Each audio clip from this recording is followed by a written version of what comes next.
You know, I've read a lot of articles by relationship experts, and they all seem to agree on a few things. You know, when it comes to the first date, there are 5 particular things that you should never talk about. But you know what? I'm really difficult, so we're going to talk about it. So here are the top 5 things you should never bring up on a first date. Number 5, money.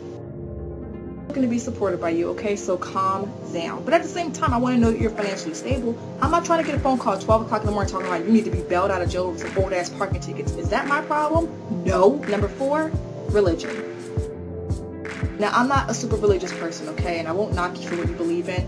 But at the same time, it's like, okay, if you plan on joining that cult that worships a dead science fiction writer, check, please. Number 3, kids.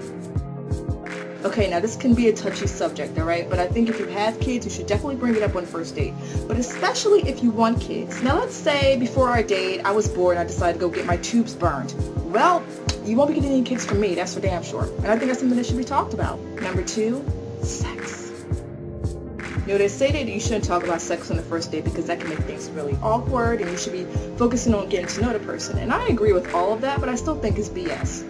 I'll tell you why. Now, I already know you're going to be attracted to me. That's a given. And if you're lucky, the feeling will be mutual. So now you have all this weird, staticky sexual tension in the air, right?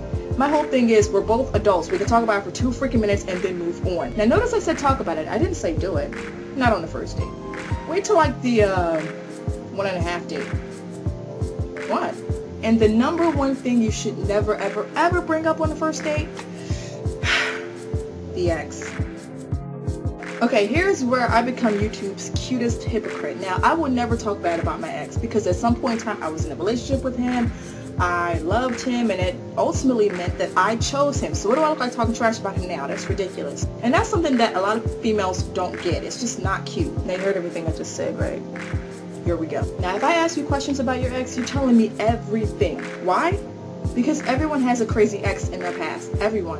And if you have the gall to disagree, then you're somebody's crazy ex. You are. It's just important for a female to know about the last chick, you know, because we're the ones taking all the risks. We have to feel comfortable opening up to you emotionally and obviously physically. I mean, at some point in time you're going to want to stab our ovaries with your penis. Isn't that the point? Come on, let's be honest here. Look, I just don't want to have to worry about some crazy, dizzy, psycho chick lurking in the shadows ready to scoop my pretty eyes out with a spoon. Just let me know if I should start guarding myself with a box cutter. Thank you. To sum this all up, if you bring these subjects up in a way that is tactful and mature, you're going to have a great date. Because of me.